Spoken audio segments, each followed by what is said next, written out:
Okay, so my name is Ik Lok, and I'm one of the co-founder alongside with Jonathan of Limit Break Lifestyle, and we are a leadership training provider in the UK. And so what do you guys do? We create world-class leaders And how do you do that? through transformational training and through a lot of self-awareness work. Yeah. So what we essentially do is we provide leadership transformation to people's lives for those who are ready to take 100% responsibility and to step up to be leaders and to lead their own tribe.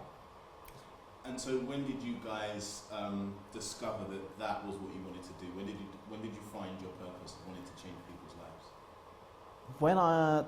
For me, it was really when I was quitting the corporate job.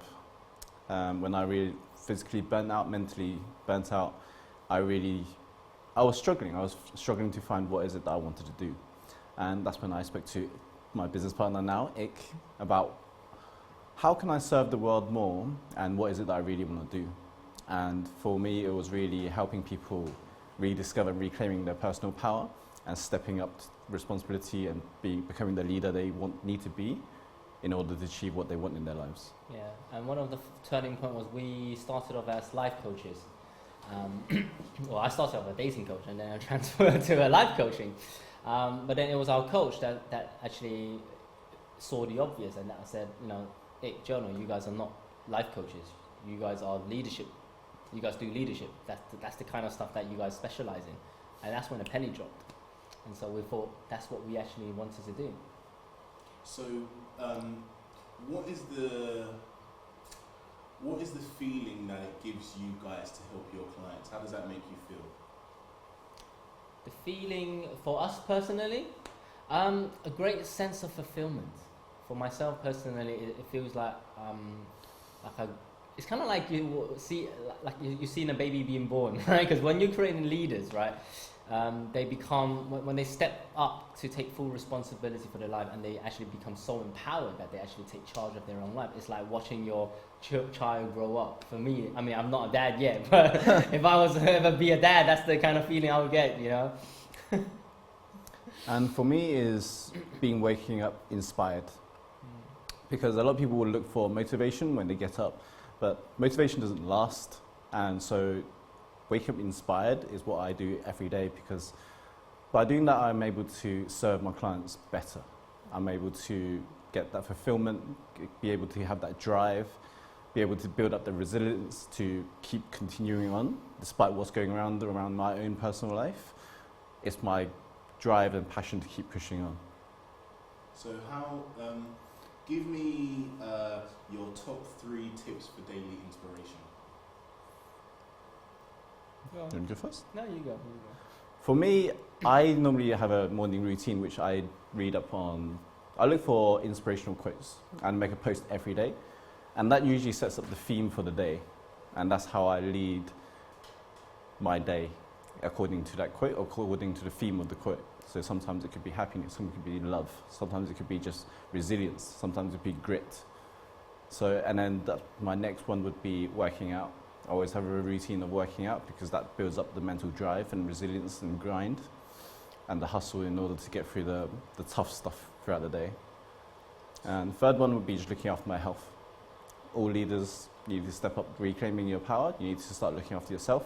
If you can't serve yourself first, you can't serve everyone else. And how about you? I only have one, really. It's just remind yourself why you're doing it every single day. Your vision, more important. And the clearer your vision is, every single day you wake up and you remind yourself, what are you going for? What are you creating? What do you love? What is that creation you're trying to create? And just remind yourself why you're doing it every single day. That's all I do. So what is the big vision for you guys? Business-wise, our business vision and mission is to create world-class leaders. So in terms of business context, one of our biggest vision is to actually train the next generation of presidents. So that's one of the biggest vision we have for our company. Personally, creating a loving family, creating a book. I'm a musician that I've kind of put behind the back end. That's one of to go back into music. That's one of my vision, but that's my personal vision, yeah. For me, it's also taking Limit Break lifestyle leadership training across worldwide. So we're going to deliver this training around international, across the globe. And my other one will be creating a loving family as well. And also we'll be publishing more books, more courses and more training for people to reclaim their power. What advice do you two have? Because you're our first duo that have come in today. So what advice would you guys have when it comes to working in teams or working with a partner? What advice do you have? Is it like a brotherhood? Yes.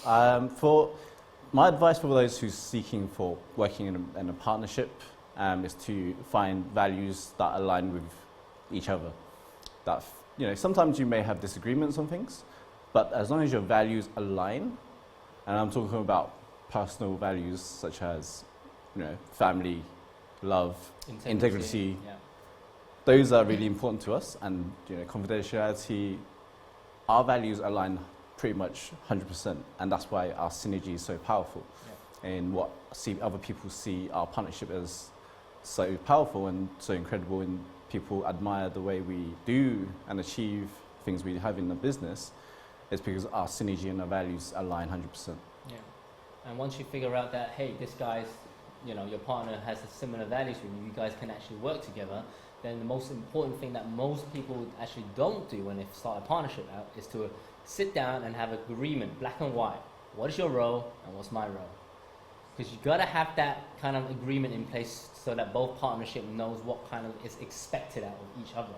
Because otherwise you start making things up on the way and it's like, I never agreed to this. Why am I doing all the work? And it feels like, sometimes I do feel like I'm doing all the work, no disrespect to Jonah. But sometimes it does feel like I'm doing all the work, but that's because, hey, that's what I'm good at. But then Jonah there will be a period of time when he's working his ass off and I'm taking a holiday because he's creating all the systems, right?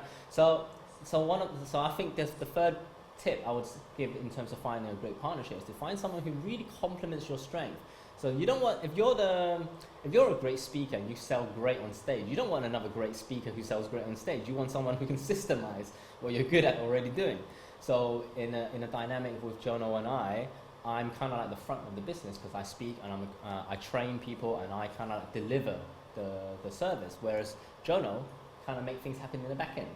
And he's also the nurturer in terms of the community management side of things. So we really complement one another. Sweet. So for entrepreneurs out there that are starting out the business and working on their business, how important is it to lean or have somebody or another company or somebody else to lean on to support? What would you say?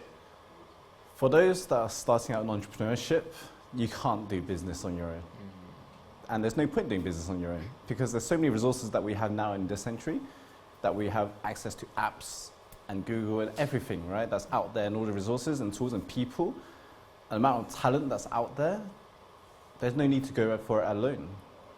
And there's more than enough pie for everyone to go for. Yeah. I mean, I guess with everything in life, when you're starting out in anything, especially in business, you got to get clear on what do you want to do first and what kind of service and product. I mean, do you want to go service or do you want to go product? They're two different industries. And what do you want to really sell at the end of the day? Do you know your target audience? Because once you know, then it's about finding the right people that will support you. And a lot of people say you need to have a mentor or a coach or anything.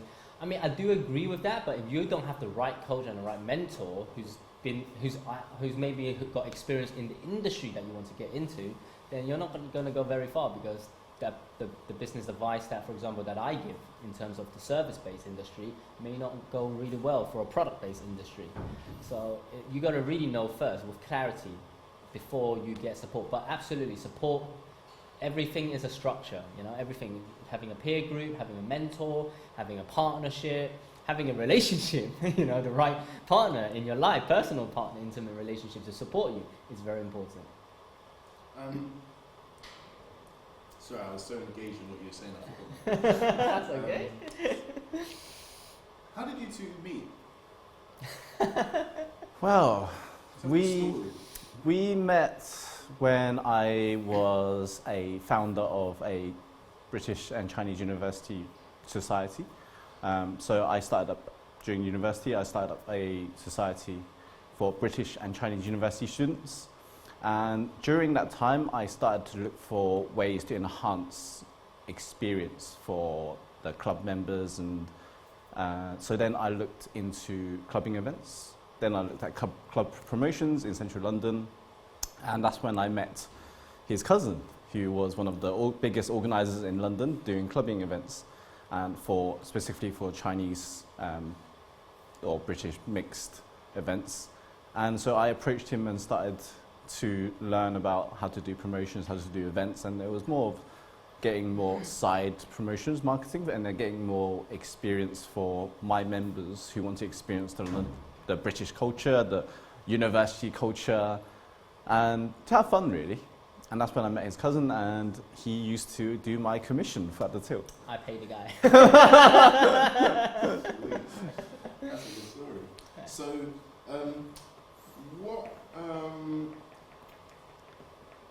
what motivates you both? Or, in fact, no, hold on, that was a question I had. What are the top 3 tips to becoming a transformational leader? Oh, that's a very good question. Self-awareness. Without self-awareness, you can't do anything in life, especially to lead people. You can't lead people if you have not led, if you can't lead yourself. It all comes with self-awareness. And self-awareness comes with what we call, taking full responsibility as well, right? So I would say the first step to becoming a transformational leader, a true leader, is to take full 100% responsibility of your life. Everything that's happened in your life, good or bad, you've created it. And acknowledge that, hey, because you have the power to create every single event that's happened in your life, you have the power to create your future moving forward.